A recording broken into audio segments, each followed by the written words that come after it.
Vegeta, what does the scouter say about his power level? It's over 9,000! What, 9,000? Power levels. One of Dragon Ball's most infamous plot devices alongside the Dragon Balls and the Senzu Beans and Hidden Potential and Magic Rooms. You know, Dragon Ball has a lot of plot devices. Anyways, power levels are a concept introduced at the start of Z with Raditz that stayed all the way up into the end of the Frieza saga before being abandoned by Akira Toriyama and never being used again. Or were they? If you've been in the Dragon Ball sphere here on YouTube for as long as I have, you have no doubt come across this video, Power Levels Are Stupid by Plague of Gripes. This video, posted September 28th, 2017, went over the issues Dragon Ball had with power progression and power portrayal.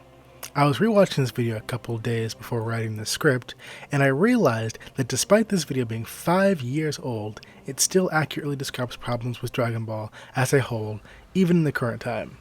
So allow me to explain the problem Dragon Ball created, and how they're probably never going to fix it. Let me explain why power levels never left.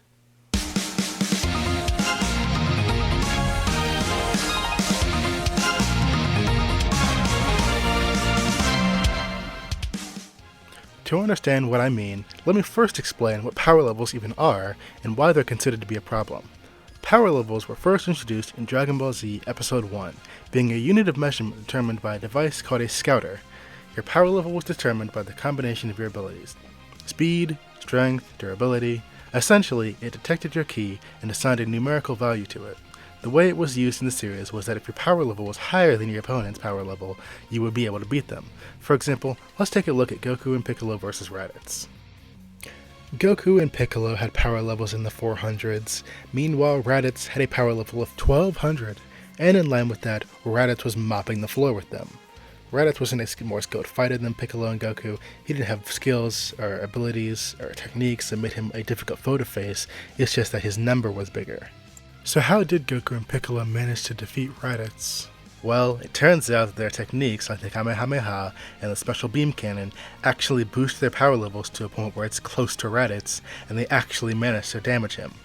Essentially, they beat him because they managed to get their numbers high enough to match his number. Okay, how about the iconic Goku vs. Frieza battle on Namek? Goku used every trick up his sleeve, but his power level was only 3 million in the face of Frieza's power level of 60 million, while at half power. Using the Kaioken and boosting his power by 20 times managed to close the gap, but it took too much out of him for how much damage he was actually dealing to Frieza. His last-ditch attempt was to use the Spirit Bomb, a technique stronger than the user, but even that wasn't enough to kill Frieza. It wasn't until Goku became a Super Saiyan when he started to win. Goku's power level went from a measly 3 million to a whopping 150 million, which was 30 million higher than Frieza's full power at 120 million, and I hope you can see how completely asinine this is as a concept. While it's never been outright confirmed, to my knowledge, it's widely believed that the reason Akira Toriyama stopped using power levels after the Frieza saga is because it made the fights too predictable. Simply whoever's number was bigger won the fight, and it became incredibly obvious who would win what matchup because it was just down to whose number was bigger than the other. So, Toriyama created a concept, used it for 2 story arcs, and then dropped it. End of story? Well, no, because in reality he didn't. I mean, obviously the numbers themselves aren't there anymore, but the problem created by the numbers, not only did it not leave, but it became more common afterwards. Let me show you what I mean. Trunks versus Frieza. One of the most iconic moments in Dragon Ball. I can only imagine the excitement and intrigue that must have been had by weekly readers at the time, seeing a mysterious new Super Saiyan cutting up the last major antagonist like it was nothing. Hey, wait a second. How the hell did he... Oh, I know. It must be a special sword or something. Of course. Wait, no? It's just a normal sword? Okay, he must be like really skilled with it, or... No? Boy. So, you can see the underlying issue never left. Despite us not knowing what Future Trunks' power level is in like actual numerics, he basically transformed, got a bigger number, and beat the entire last arc's antagonist like it was nothing. Alright then, how about the androids then? Oh, that's actually pretty interesting. They can absorb ki. That makes it, that actually make it really difficult to fight them, and Vegeta just beat them because he has a bigger number. Okay, the new androids. Bigger number. Cell, bigger number. Boo, Beerus, Golden Frieza, Goku Black, Jiren, all just a bigger number! Even now, in the modern era, Moro's power was just to steal your number to make his number bigger, and that didn't even work if your number was too big. Granola and Gas just wished for bigger numbers. Matter of fact, there was a whole plot point in that arc that they just weren't skilled enough to put that big number to use, but like 10 minutes later, that just stops being a problem. And then Frieza just finds a magic plot room to train for 10 years to get a form that makes his number even bigger. And then we get to the most recent Dragon Ball project. New androids with even bigger numbers than before. A new cell with an even bigger number. And Gohan has to reach deep inside the nostalgia bag to pull out a Cell Saga ripoff to make his number biggest there is. And then he just wins. I have often criticized Goku as a martial artist, and this is largely the reason why. Goku stopped progressing a long time ago. He isn't getting more skilled, he isn't gaining new abilities or anything, he's just making his number bigger. Even Ultra Instinct, the technique that's supposed to make Goku a better fighter, ultimately just became a based form reskin that makes his number bigger.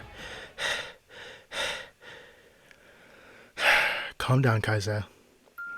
I hope you see what I mean when I say that power levels have not gone anywhere in the story. Just because we aren't told what they are numerically doesn't mean that that form of storytelling isn't still a problem in the arcs that follow their creation. But as the saying goes, criticism without a solution is just whining. How do I propose that Dragon Ball fixes this problem? Well, it's gonna need a reset. A fresh start where we can re-establish the power of these characters and properly build from there.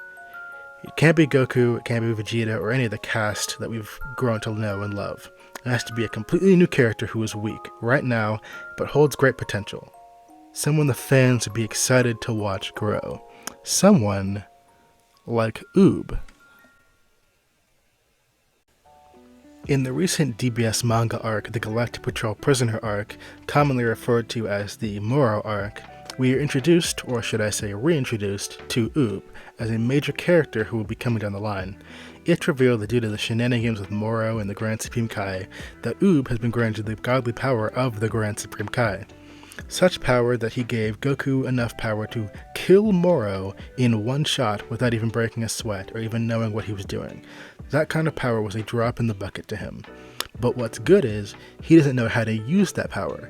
He is a well of untapped potential for Toyotaro and Toriyama to turn into their flagship protagonists. You can do something Toriyama hardly ever did, and plan ahead. Have major powers in the world like Goku and Vegeta off on the horizons as Oob slowly grows in strength as Goku trains him. You could take a page from One Piece and have incredibly powerful characters show up that will have relevance in the future. In One Piece we have characters like Whitebeard, Shanks, Mihawk, and the Admiral set up hundreds of chapters in advance so that the world feels huge and our characters are small fish growing into titans. You don't usually get that in Dragon Ball, as every place we go we meet a character who's just the strongest. Everyone has to be the strongest there is. When Toriyama made the jump to space, he immediately wasted it by telling us that Frieza was the strongest guy around, and no one else was stronger than him. And having Goku beat that guy, and having Trunks kill him effortlessly, made the world smaller. The strongest guy in the entire universe would beat the moment they got there. They almost did this right with Beerus, the problem there being that they wanted to have their cake and eat it too.